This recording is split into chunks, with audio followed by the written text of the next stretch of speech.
também bem? Sim. Sim. Olha, antes de mais, agradecer, dar as boas-vindas e as boas noites a quem assiste e a quem vai assistir, porque, como sabe, esta sessão vai ficar gravada depois, enfim, para a posterioridade, não só aqui no Instagram, como também no YouTube do Panathlon Clube Lisboa. E com isto queria também, desde já, agradecer, em nome do Panathlon Clube Lisboa, o facto de ter aceito ser embaixador do Ética Summit 2023.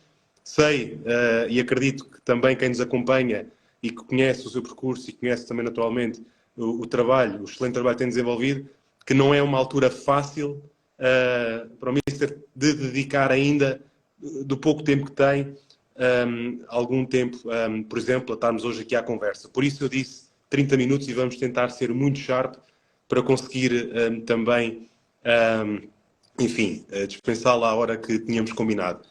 Por isso, agradecer novamente pela disponibilidade. Para nós é um orgulho e uma honra, porque sabemos que temos aqui também uma responsabilidade grande ao fazer esta segunda edição do Ética Summit. Eu estava agora a aproveitar para referir que o Ética Summit vão ser 3 dias online, porque assim conseguimos contar com toda a lusofonia em força a participar no evento. E aqui já em primeira mão, Mister, referir que hoje contabilizámos já mais de 1.500 inscrições para o Ética Summit. 1.500 inscrições que não são só de Portugal, como deve compreender-se, Brasil e de outros países da lusofonia, como também os nossos, os palopes também, que também se inscreveram já em grande número. Por isso, o Ética Summit vai ser de 8 a 10 de setembro, online, como disse, 3 dias, e vamos ter várias temáticas em discussão, vários workshops, várias mesas redondas. Mas hoje a conversa é consigo, Mister, e eu fiz naturalmente aqui o meu trabalho de casa. Não queria estar aqui a ocupar muito mais tempo sem dar, enfim, as boas noites e as boas-vindas e também passar-lhe aqui a mensagem, para depois então sim darmos aqui o kick-off. Passava-lhe aqui no instante o microfone. Sim, certíssimo. Obrigado eu pelo convite. Efetivamente estamos aqui a preparar o Campeonato do Mundo de Budapeste, mas ainda não, o nível de stress mais alto ainda não chegou, portanto tranquilos para aceder ao vosso convite, quer para ser embaixador, quer para esta pequena conversa, e espero que seja interessante para quem está a ouvir. Acredito que sim, Mr. I. Falando aqui um bocado da sua carreira, já lá vão pelo menos 30 anos, se os meus trabalhos de casa não me falham. Portanto, 30 anos enfim, onde treinou e continua a treinar muitos atletas, muitos deles olímpicos, naturalmente, e vamos já falar da Oriol, mas muitos outros atletas que tiveram consigo um percurso muito bom, um percurso muito interessante.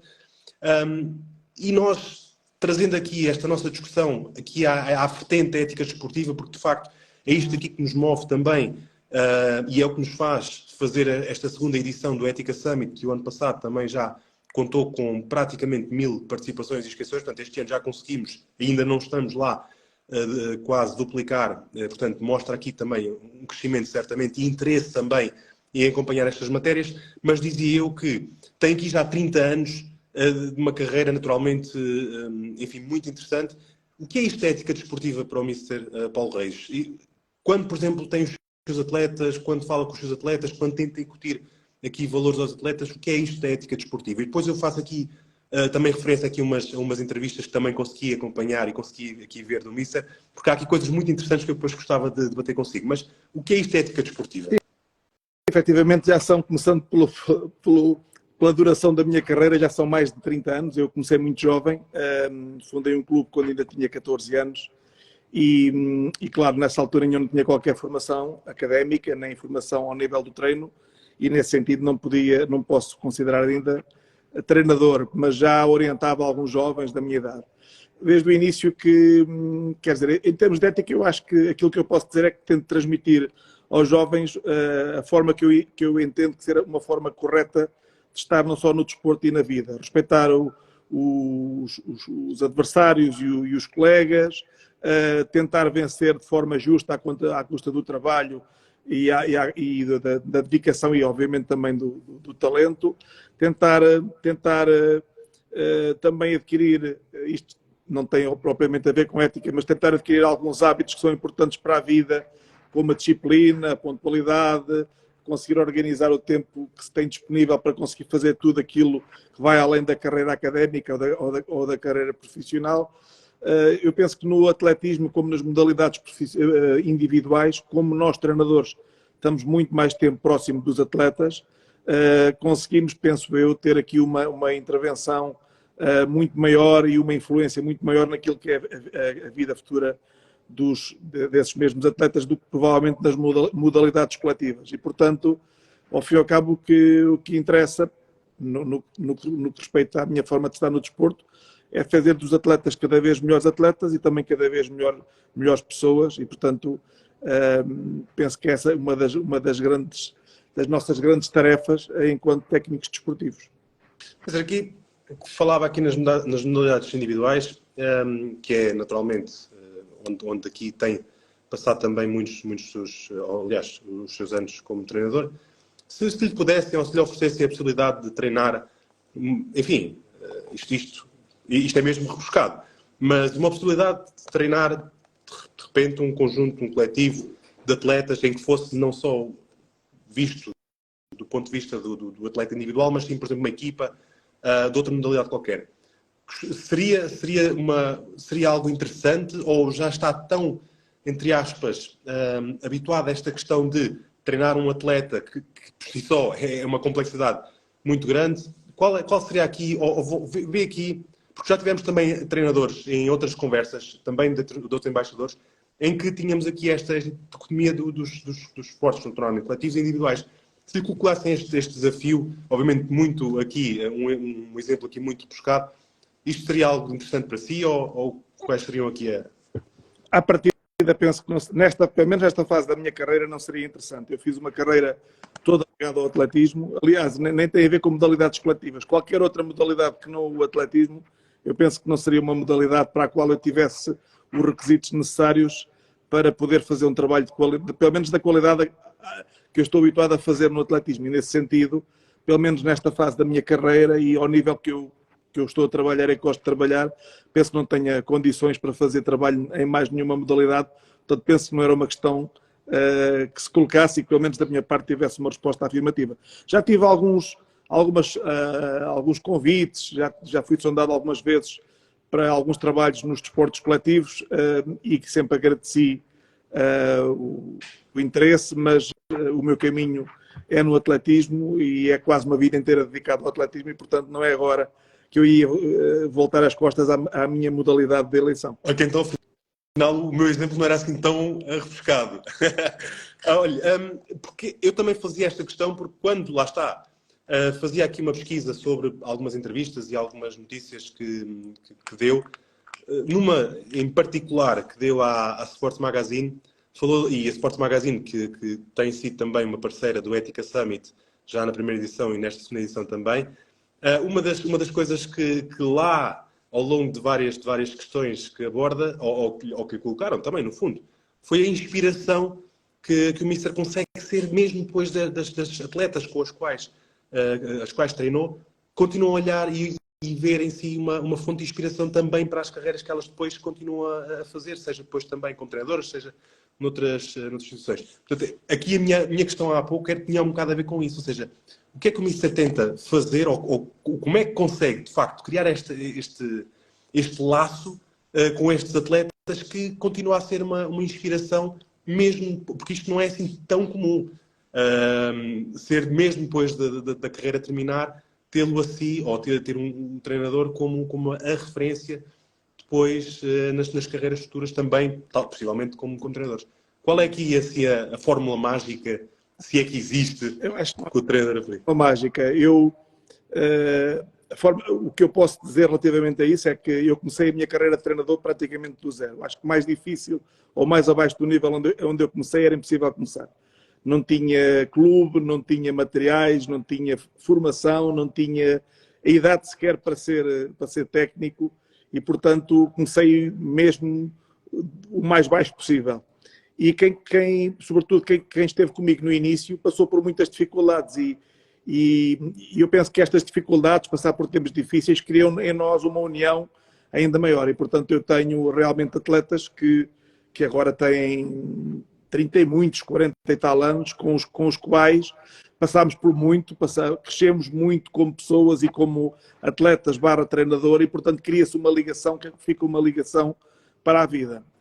Nestes tempos mais recentes da minha carreira de treinador, felizmente as coisas já estão num outro patamar e até no outro profissionalismo, as coisas também são feitas de uma forma mais profissional, o que faz com que muitas vezes estes laços pessoais já não sejam tão fortes. Portanto, a forma como eu explico essa relação tão próxima é mesmo a dificuldade. Eu penso que esta dificuldade nos une para a vida.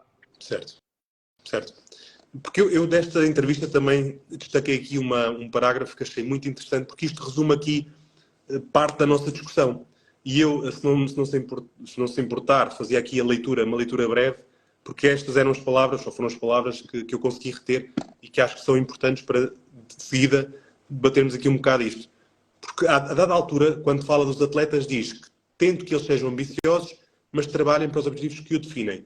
Tento que eles sejam honestos no trabalho, que não tentem usar atalhos ou caminhos proibidos e pouco recomendados. E, portanto, tento fazer isso como treinador e tento passar esse exemplo. Ou seja, isto quando também aqui na questão, e pelo que eu me recordo da questão, de ter lido a questão, não lhe falavam aqui exatamente nestas questões éticas, ou pelo menos não foi essa a questão, mas o Mister já aqui na sua introdução e na sua resposta dava aqui já passava já aqui os valores que para si também são muito importantes e que tenta transmitir aos atletas. Ou seja, ok, nós estamos aqui perante objetivos muito concretos, obviamente que há aqui muita competitividade e há aqui muito em jogo, carreiras, etc., prémios, títulos, medalhas, tudo, mas não vale tudo. Ou seja, é preciso também perceber que há limites, é preciso dentro dos regulamentos perceber que há limites dentro dos regulamentos e, por exemplo, enfim, outras questões que abordaremos durante a nossa conversa, como, por exemplo, manifestações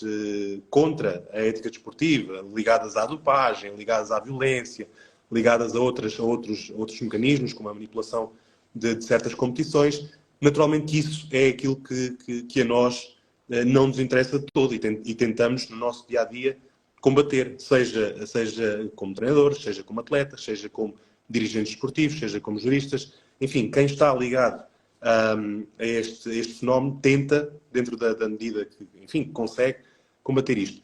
Mas isto que eu acabei de ler, Mister, qual é aqui a importância que tenta imprimir nisto nos seus atletas? E há, por exemplo, algum grau de diferença que aplica a estes ensinamentos dentro dos atletas que vai treinando? Ou seja, todos os atletas que treinam consigo tenta passar estes mesmos valores? Ou logo desde o início, quando eles são mais jovens? Ou há aqui uma espécie de guia do Mr. Paulo Reis, que diz, ok, então agora vamos ter aqui a lição número 1, 2, 3, 4, 5, e isto faz parte das lições que eu quero transmitir. Existe aqui esse guião? Não, honestamente não. O que há é uma forma de trabalhar e de estar no desporto que é passada dentro do grupo de trabalho, não só por mim, não é?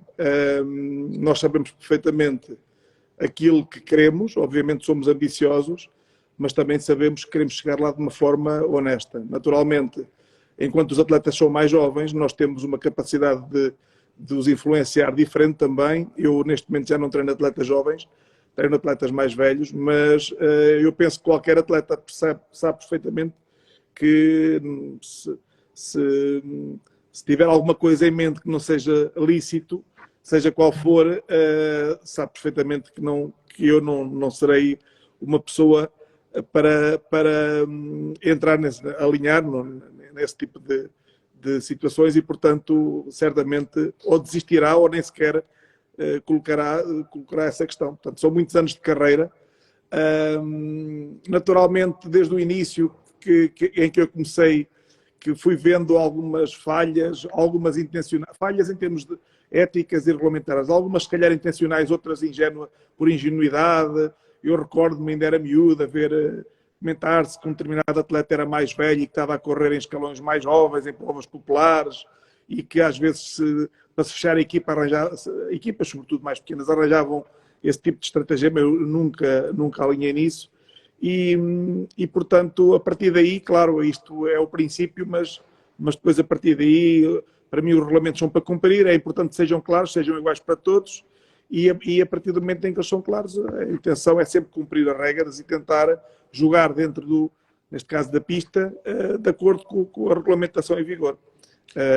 Claro que nós não podemos responder por toda a gente, mas tentamos pelo menos passar esta nossa mensagem, até porque o treinador não é o único elemento de uma equipa de trabalho quando estamos a falar, neste caso, de média e alta competição.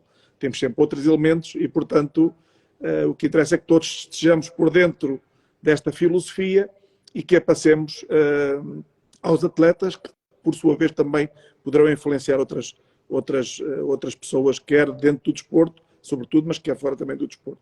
Certo. Na sua resposta, retive aqui duas palavras. Ingenuidade, que é uma das palavras também aqui chave dentro daquilo que vamos discutir, porque o que eu gostava de fazer aqui brevemente era dar-lhe aqui também, e o Mister já teve certamente aqui a possibilidade de ver, como é que o Ética Summit 2023, desculpe, está, enfim, alinhado. E nós dividimos este Ética Summit deste ano, esta edição, em 4 grandes blocos que são precedidos de uma grande sessão de abertura em que, sabendo nós que os 4 blocos temáticos, 3 deles são, enfim, sobre temáticas pesadas, temáticas que, enfim, se devem e têm de discutir quando falamos da ética desportiva, queríamos também dar como pontapé de partida, se assim o pudermos classificar, dar aqui um bom tema de entrada que tem a ver com o desporto no século XXI e o facto do mesmo e os valores associados ao mesmo poderem constituir ou ser um ativo global da humanidade. E vamos ter nessa mesa redonda, enfim, gente muito capacitada e muito interessante também falar sobre aqui os valores que o Bertrand, enfim, valores que a nós nos dizem muito e que certamente vai ser uma boa sessão de abertura, isto já na sexta-feira, dia 8. Depois, no dia 9, vamos entrar precisamente nos grandes 2 blocos temáticos de sábado e depois no domingo vamos ter outros 2 grandes blocos temáticos. No sábado vamos ter um bloco temático dedicado ao desporto juvenil e outro dedicado à dopagem. Uma das coisas, quando falava agora, e que eu estava agora a referir, a ingenuidade, entra precisamente num dos blocos temáticos da dopagem. E um dos workshops tem como título "Estou doente, posso tratar-me". Porque sabemos, e é por demais também evidente, muitas das vezes é exatamente por falta de informação, por falta de conhecimento, por ingenuidade, que acontecem situações de doping. Não quer necessariamente dizer que sejam todas assim, ou que todas tenham, enfim, esse argumento ou essa justificação, mas que de facto existem. E nós, quando falávamos e quando montávamos as várias sessões temáticas e estávamos a convidar também intervenientes para as mesas, chegámos a falar, cheguei a estar ao telefone com um interveniente que vai participar também numa das mesas e que ele me dizia, nos jogos onde ele participou, havia lá atletas a tomarem coisas para, enfim, para um problema de saúde que se tinha que tratar e que não sabiam sequer se aquilo que estavam a tomar se era ou não era lícito, ou se tinha ou não alguma substância que poderia, porventura, dar um sinal positivo no controle.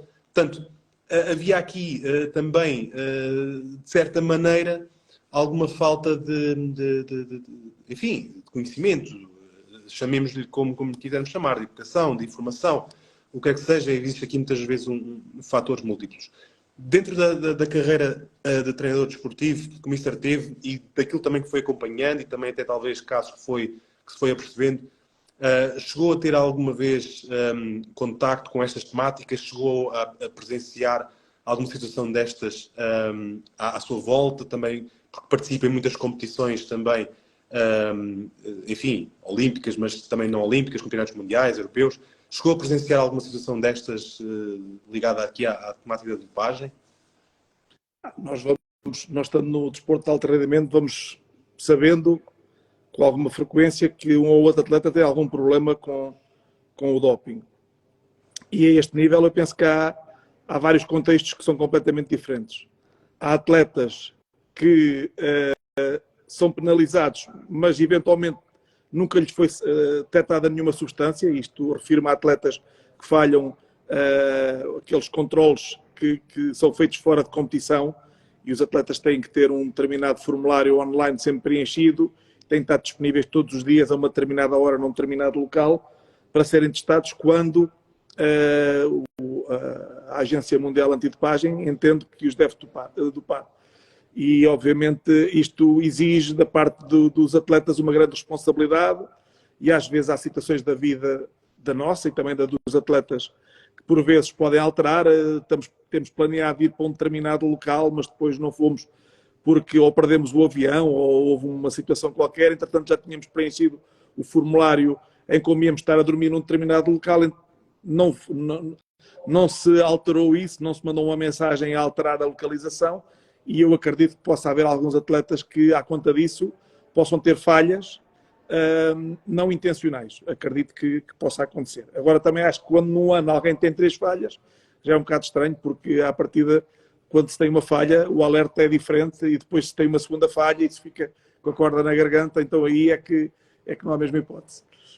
No que respeita a alguém que realmente toma alguma coisa, e penso que também há 2 situações. Há efetivamente, pode haver alguém que tome sem saber que está a tomar, e efetivamente hoje em dia já há muito mais informação e há nutricionistas, há elementos das equipas multidisciplinares e médicos que têm esses dados obviamente muito mais presentes do que propriamente os treinadores e que aconselham os atletas e portanto obviamente o atleta tem que saber que não é uma pessoa normal, entre aspas, porque quando tem que se tratar a qualquer coisa tem que se preocupar em saber se além de se fazendo-lhe bem à doença que tem, aquele medicamento não o pode prejudicar na sua carreira desportiva, que é uma preocupação que uma pessoa, digamos, normal não tem, não é?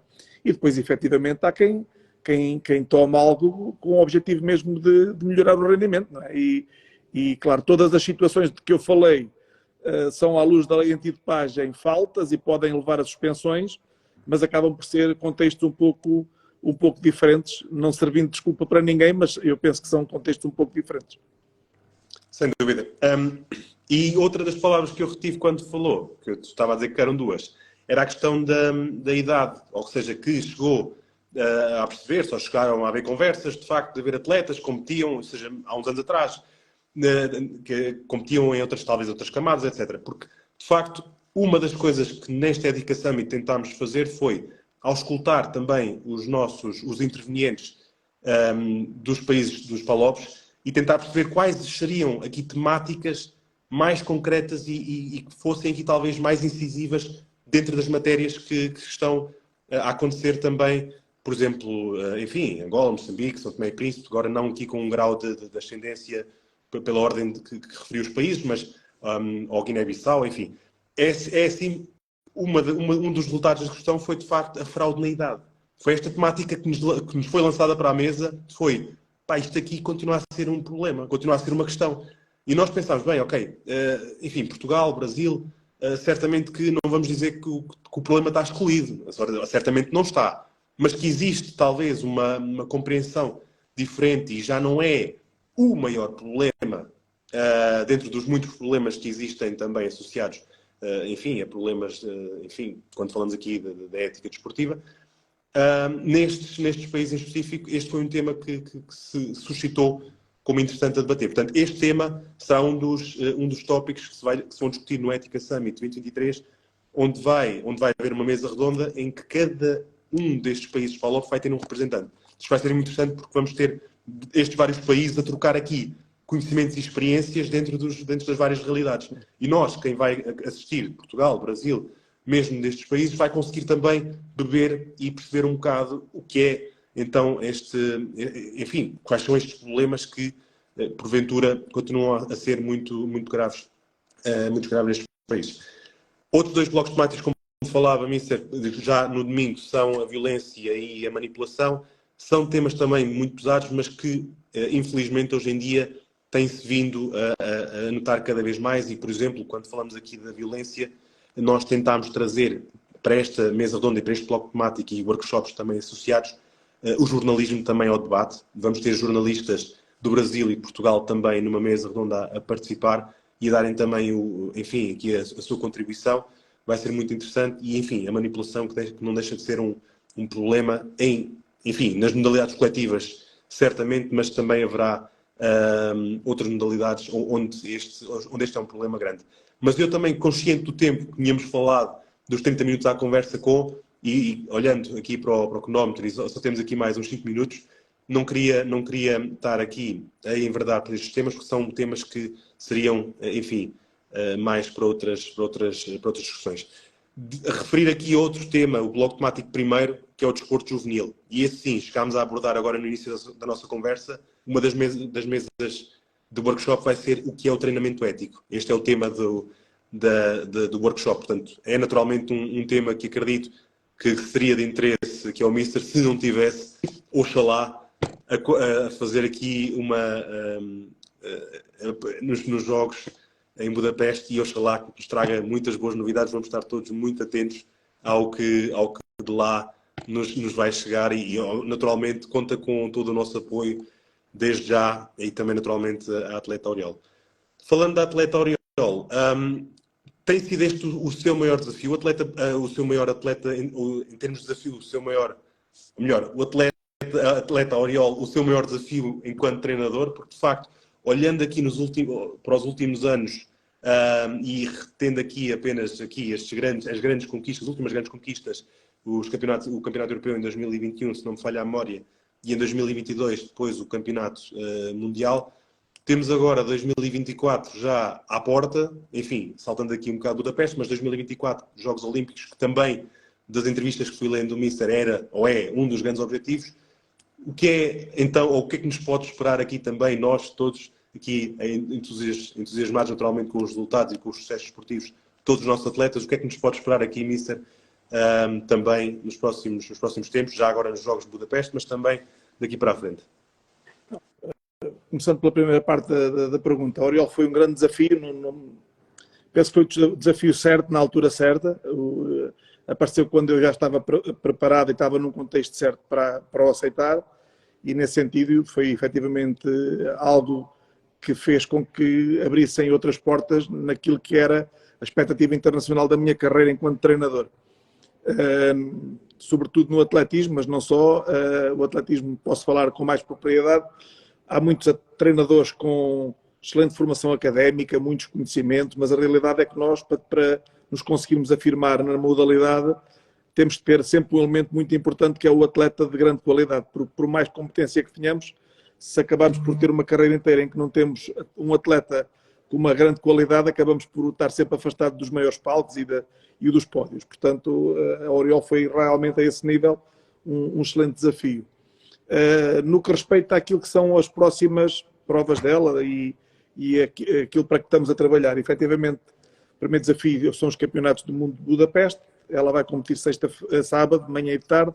Nós estamos num estágio de preparação de que vamos sair na quarta-feira direto a Budapeste, e depois de 2 dias ali para nos adaptarmos, competiremos sábado de manhã. Ela tem que fazer 19,10 metros ou ficar nas 12 primeiras da qualificação para ser apurada para a final. A final é disputada depois à noite, e naturalmente ela na final, o nosso objetivo obviamente passa por conseguir numa primeira fase chegar à final, e depois na final há ali cerca de 6, 7 atletas que são muito equilibradas, e cada vez que competem as coisas podem rodar, cair umas vezes para um lado, outras vezes para o outro. Já caíram algumas vezes para a Oriol, portanto felizmente nós podemos dizer que a Oriol já foi campeã do mundo, não é? É algo que fica na carreira dela, e na minha carreira enquanto treinador, um título mundial já temos e já ninguém nos vai tirar.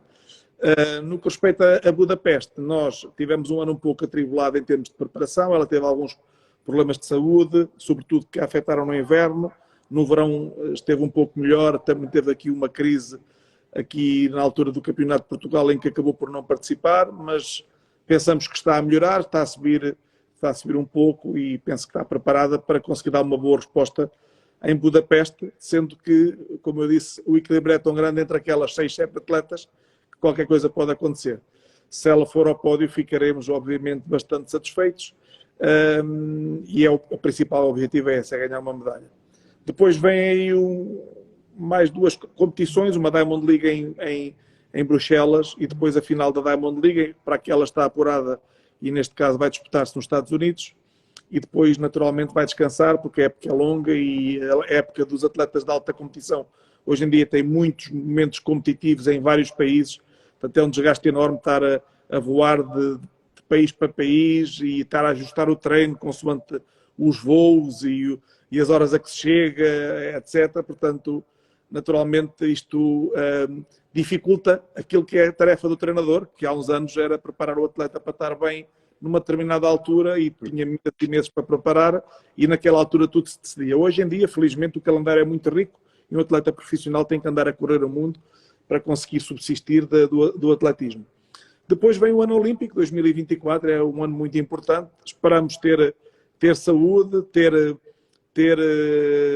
acertar naquilo que sejam as nossas escolhas ao nível do quadro competitivo e, sobretudo, ao nível do treino. Portanto, treinar na medida certa, crescer fisicamente na medida certa e melhorar tecnicamente na medida certa, porque se não for na medida certa, se for de mais, podemos correr o risco de não aguentar, se for de menos, podemos correr o risco de ficar aquém daquilo que poderíamos vir a fazer. E os Jogos Olímpicos de Paris serão, em termos de carreira, provavelmente o maior desafio, porque a Oriol vai chegar lá com 34 anos.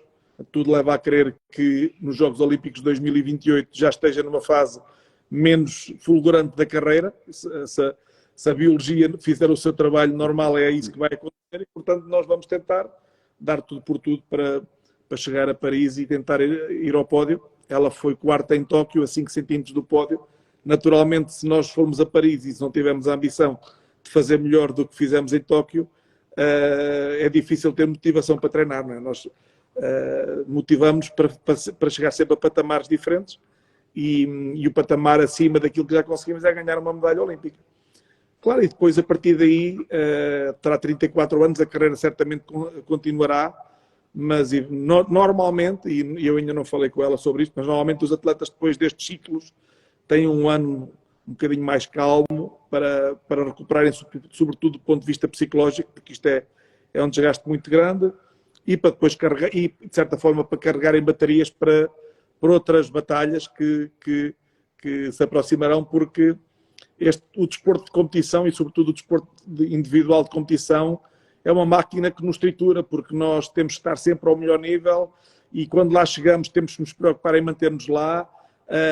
E depois os outros também querem chegar lá e nós temos que nos aguentar. Se nós ficamos um pouquinho abaixo daquilo que é a expectativa das pessoas, já se entende que a nossa prestação não é aquela que queremos e, portanto, sempre que um atleta progride, aumenta a fasquia da expectativa que as pessoas têm relativamente a ele e portanto, nós temos que saber viver com isso e trabalhar para, acima de tudo, nos realizarmos a nós próprios. Depois, aquilo que é a opinião de terceiros é naturalmente secundária, mas realizarmos a nós próprios e pronto. E para sintetizar, a realização agora a curto prazo é uma medalha em Budapeste, lutar por estar lá em cima e depois, acima de tudo, o Paris 2024, que é o objetivo de uma carreira. Então, temos aqui várias pistas que nós podíamos fazer agora uma conversa, ou várias conversas, a partir daqui, em que podíamos aqui abordar outros e muitos interessantes temas. E, de facto, foi um gosto estar consigo à conversa. Foram 30 minutos que passaram, de facto, muito rápidos. Eu só queria aqui fazer uma pequena referência ao Ética Summit, novamente, que vai acontecer de 8 a 10 de setembro. Vai ser online, 100% online e gratuito. Portanto, é preciso inscrever-se, naturalmente, mas é participação gratuita e à distância de um clique. Distância de um clique porquê? Porque, como falámos ao longo desta nossa conversa, nós queremos que todos possam participar. E, de facto, quando nós falamos todos, apelamos a todo o tecido base desportivo, porque quem participa nas mesas, quem participa nas sessões, quem vai também fazer as preleções, são muitos deles gentes do desporto, são treinadores, são atletas, são pessoas ligadas ao fenómeno desportivo. Tentámos ter esse cuidado e tentámos, acima de tudo, ter o cuidado de ter gente do Brasil, gente de Angola, Moçambique, todos os outros palopes, nestas mesas também a ter a sua intervenção. Portanto, vamos ter mesas sempre muito diversificadas, naturalmente com participação masculina, feminina, com muitas, enfim, desde atletas, treinadores, a muitos outros agentes esportivos também. Por isso, eu agradeço novamente a disponibilidade, deixava-lhe aqui os últimos segundos ou os últimos minutos para fazer também aqui deixar aqui uma mensagem como embaixador do Ética Summit 2023 e talvez também apelando aqui a quem assiste e quem vai assistir também se inscrever e a participar, e agradeço-lhe novamente pela disponibilidade. Sim, eu aproveito para dar os parabéns pela iniciativa. desejar que corra tudo da melhor forma, que haja uma boa adesão e que, digamos, esse debate enriqueça o fenómeno desportivo, não só em Portugal, mas nos Palopes, porque vejo que há um grande esforço de que a iniciativa chegue a todos os Palopes. Portanto, da minha parte, dar este pequeno contributo enquanto embaixador e continuar naquilo que a organização entender que eu posso efetivamente ser útil, e nada mais. Portanto, desejar felicidades à iniciativa e às pessoas que estão por trás, que normalmente estes eventos dão muito trabalho e eu já estive também a organizar várias iniciativas e sei que as coisas são difíceis e as pessoas empenham-se apaixonadamente a essa causa e muitas vezes sem receber nada em troca e, portanto, também valorizar esse trabalho de todas as pessoas que estão envolvidas na organização. Muito obrigado, Mister. Uma boa noite e muitos sucessos. Vamos estar todos consigo e com a Auriol, tá bom? E com obrigado. toda a equipa, naturalmente. Obrigado, uma boa noite.